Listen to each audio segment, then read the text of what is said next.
Hi, welcome back to our class on records management, ASM 451. Okay, so this is the continuous from the chapter 2. Okay, so this chapter 2 we cover on this continued topic we cover on alphabetic records management, equipment, and procedure. First, let's take a look on the correspondent record storage. Okay, definition for storage is placing records on a shelf or in a file drawer according to a storage method. Okay, so when we keep our records on a shelf, so we call as a storage. Okay, so storage method could be alphabetic, subject, or geographic, and then the storage method also can be numeric or chronologic. Okay. Alphabetic records management is a storing records according to letters of the alphabets. Okay, when we arrange the record according to alphabetical order, we call as alphabetic records management. Okay. Okay, next let's take a look on storage equipment. Okay, so this is example of vertical file cabinets that commonly used in many organizations. Okay, so storage equipment could be for file cabinet. There are two types, which is vertical file cabinets and then lateral file cabinets. Okay, vertical, this is example here. Kalau lateral, kind of bookshelf. Okay, and then we have shelf file. Okay, and then mobile shelving. Okay, when we are doing our filing for our organization, we need to know file capacity. Okay, so you need to consider file capacity and floor space requirements when selecting equipment. Okay, so this is kind of example of calculation. Okay, bila kita ada kind of this capacity to put a file ataupun drawer ke this kind of size, so kita kena make put into consideration which is nak make sure the file tak adalah nampak terabur sangat, okay, ataupun cabinet itself. Okay, next is storage supplies. Okay, so you need to use a proper supplies. It's in efficient storage and retrieval. Okay, let's say when your organization are having a shelf that higher, so you need to have a proper supplies to make sure you can make the storage and retrieval more efficient. Okay, so boleh guna tangga ke up to the necessary things lah. Okay. Okay, next let's take a look on guides. Okay, so usually when organization have a filing system, they will use a guide to as a rigid divider to identify a section in a file. Okay, so this is kind of example of guide used by many organization. Okay, usually guide are made from pressboard or plastic.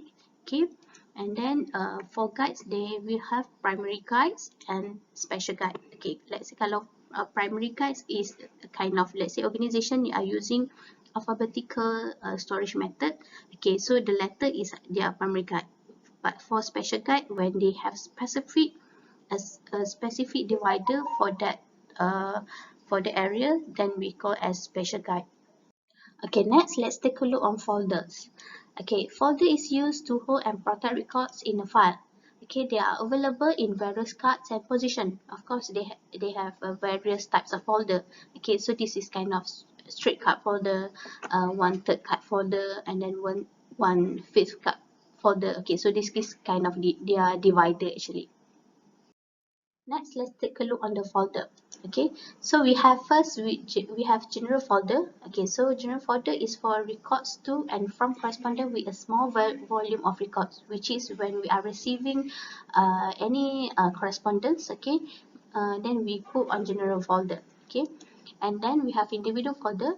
Okay, this individual folder for records of an individual correspondent with several records. Okay, which is individual ourselves. Let's say for example ourselves. Okay, or our hospital have they have individual folder for their patient. Okay, and then another folder is a special folder. Okay, so this is special folder for records stored behind a special guide, or we have a special event. Okay, regarding that subject. Okay, but let's say that folder is only for that particular information. Okay, then we can call as a special folder.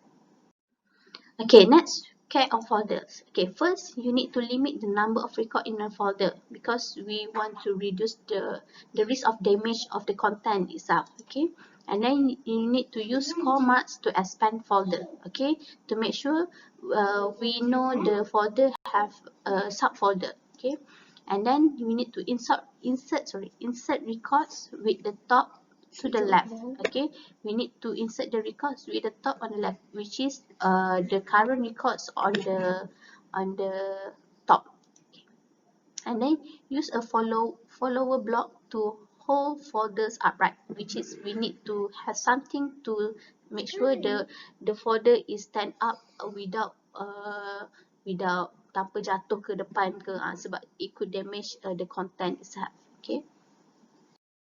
Okay, next let's take a look on types of folder. Okay, so first is suspension folder. Suspension folder usually has hook on each side that hang from metal rails on a file drawer. Okay, usually suspension folder has hook on each side. Setiap ujung ni tu ada hook untuk dia hang from metal rails or file drawer. Usually, sometimes organization use apa nama, a newspaper to by hanging on wood actually. Okay, so that kind of kita boleh juga panggil suspension folder. Okay, ataupun memang folder itself ada hook each side and then dia hang dekat metal rails. Okay, and then next is billows folder. Okay, kalau billows folder has a top flap and side to enclose the record in a case. Okay, so billows folder ni kind of file biasa tapi with hardcover, which is dia sebab tu dia kata flap and side to enclose record in a case, which is dalam satu bekas macam tu. Okay, and then pocket folder has partially enclosed side and more expansion at the bottom than an ordinary folder. Okay, kalau pocket folder, which is something yang kita boleh expand the content. Okay, atau which is kita banyak partition on the folder, then we call as pocket folder. Okay, next is out indicators. Okay, out indicators is when someone is borrowing the records. Okay, then we need out indicators to make sure we can retrieve back the records. Okay, so control device that show the location of borrow record. Okay, which is our indicator can be a device that show the location of borrow record. Kita boleh tahu lah record tu ada dekat dengan siapa sekarang. Okay, so for out indicator, they will have out guides, okay, out folder and out sheet. Okay, kalau out guides ni which is kind of dekat kita punya book ke apa, and then kita bagi dah tulis kat situ tu adalah record tu telah dipinjam daripada siapa semua. Ataupun out folder, which is bila someone is borrowing our record, then we put the content on the folder. So dia pun akan bawa folder yang kita letak information tu. So itu kita panggil sebagai out folder, which is out folder ni will differ with a file that we use to keep our record in organization. Okay, mungkinlah kalau filing dekat organization semua ni kuning, tapi bila out folder ni color merah. So bila someone is holding the red color of file, so they know dia pinjam sebenarnya information tu dari someone. Okay, and then ataupun out sheet. Out sheet adalah a piece of paper that we put on the file itself, ataupun kita letak juga dalam kita punya records. Okay, untuk kita define siapa yang dah pinjam information tu. Okay, next is labels. Okay, so labels usually contains the name, subject or numbers assigned to the file folder. Okay, which is something yang kita guna untuk nama, subject ke atau number to file folder, then we call as a label. Usually label we will put on the container label, okay, which is dekat tempat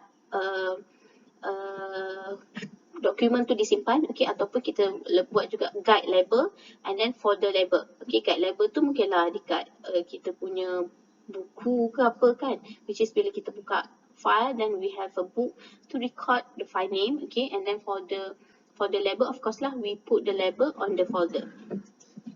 Okay, so barcodes may also be placed on a label along with names. Okay, this is kind of current organisation will use barcode for their filing system. So senang, they nak just scan and then they know all the information about the labels. Now let's take a look on the sorter. Okay, sorter is in a records used to arrange record in alphabetic or numeric categories. Okay, so we use sorter to make sure kita arrange record in alphabetic ataupun mengikut numeric categories. Okay, so if we host record temporarily prior to storage and make locating on file records easier. Okay, which is sorter ni senang untuk kita simpan records yang kita tak masukkan tak masuk lagi dalam storage. Okay, which is untuk temporarily, untuk kita guna on our daily routine ke, mungkin at the end of the month baru kita masukkan dalam filing. Okay, so tu kita boleh guna sorter dulu. Okay, so selection for sorter, you need to consideration, okay, type and volume of records. Okay, of course lah, korang kena tengok types and volume of record. Let's say when you want to keep a name card, okay, what kind of sorter yang perlu? Mungkin lah kalau untuk name card dia akan ada satu box yang ada alphabetical order, tu adalah untuk correspondence. Okay, tapi kalau untuk documentation ke, so you need to identify. Okay, and then the degree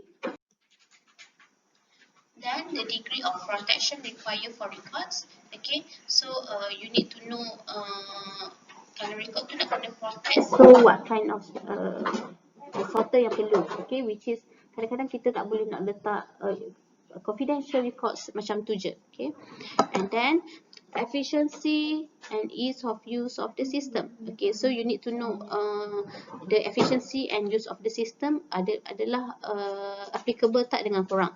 Okay, and then space available for you, okay, when you want to use that kind of sorter. Okay, and then of course the cost for organization. Okay, it could you need to know the cost for, when you consider any sorter for your record system. Okay, next let's take a look on the advantages of alphabetic storage. Okay, so when we are doing alphabetic storage for our record management system, the alphabetic storage does not require an index. Okay, so sebabnya we already know the alphabetic turutan alphabetical order tu kan we know. Okay, so then kita tak perlulah index. Okay, and then alphabetic order is easy to understand. Of course, most of people we understand the alphabetic order sebabnya kita memang dah tahu the arrangement of alphabetical order itself. Okay, and then the storage is easy following standard method, which is kita dah tahu standard method for alphabetic storage, kita susun mengikut alphabetical order. Okay, and then miss file are easy to check. Yes, of course lah, bila let's say ada je file yang tak ada dekat rak kita ke, so senang kita detect and then kita check.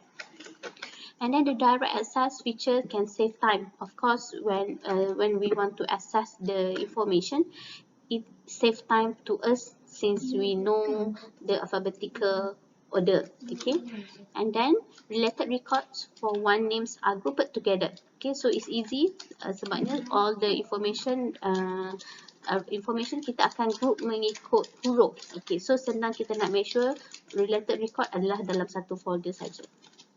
Okay, next let's take a look on the disadvantages of alphabetic storage. Okay, so disadvantages dia, first, rules must be followed to prevent misfile. Of course lah, untuk alphabetic pun dia ada rules dia, which is kita sort the records from alphabetical order from A to Z. So we need to follow the rules to make sure we avoid to any misfiling the records. Okay, and then similar name may cause confusion. Okay, so when we are doing alphabetical records, okay, we sort the records mengikut alphabetical order. So let's say they have two similar name, for example Aminah, ada dua nama Aminah, so it could be a confusion for us to decide which one is the correct information. Okay, and then misfile can result in lost record. Of course lah, when we misfile the information, okay, we can lose the records.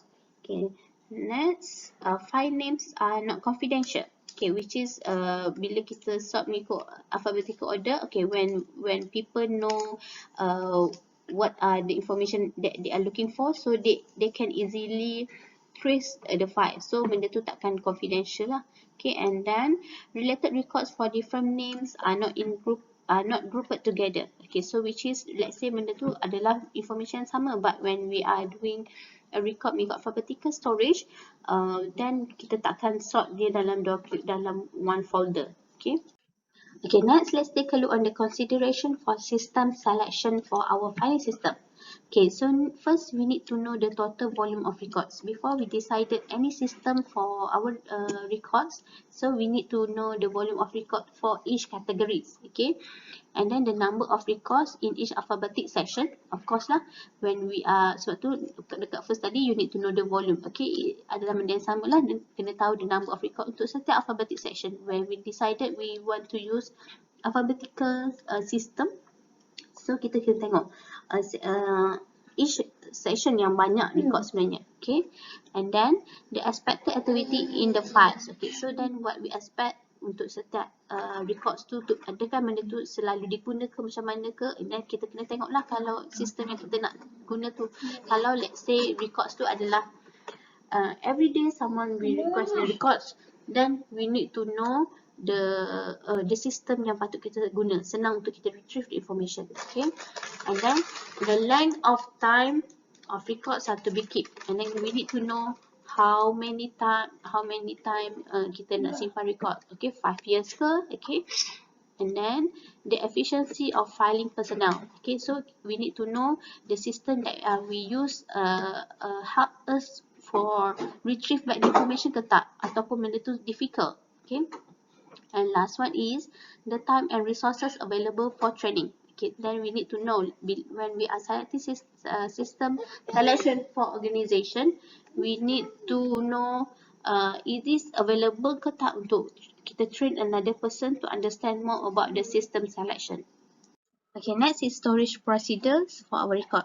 First, when we are doing when we want to store our records, we need to inspecting. Okay, which is we need to check either the records is ready to be filing. Okay, and then we need to indexing. We need to sort the information regarding the records name. Okay, and then we need to make a coding. Okay, to make sure it is easy for us to find back the information. Okay, and then we need to do a cross-referencing. Okay, let's say we can find with one name and then we could find with another name. That one is for cross-referencing. Okay, and then we sort. Okay, we need to sorting the records according to the chronological order. Okay, which is the top. The recent is on the top. Okay, and last one is storing. Okay, then after we have sort semua tu, and then we need to put on the file. Okay, so this is an example of indexing. Okay, so this is indexing bila dia divide certain name, and then dia pun buat dia susun mengikut number yang betul, and then barulah dia buat coding. Okay. Okay, next is tickler file. Okay, so tickler file dia kata a date sequence file by which methods pending are flagged for attention on the proper date. Okay, so tickler file ni bila kita ada information ataupun ada pending kerja ke yang kita nak make sure kita ada attention on the proper date, so we use a tickler file. Okay, so ni kind of arrangement lah, kita nak tengok yang mana come first yang patut kita buat. Okay, and then also called as a pending file. Tickler file ni also called as a pending file. Okay, and then maybe physical or electronic file. Okay, it could be a hard copy punya file ataupun electronic file. So bila kita buat arrangement mengikut kita punya attention, okay, which is ikut kita punya priority, then we call as tickler file. Okay, next is finding misfiled records. Okay, so first we need to look in the folder in front and behind the correct folder.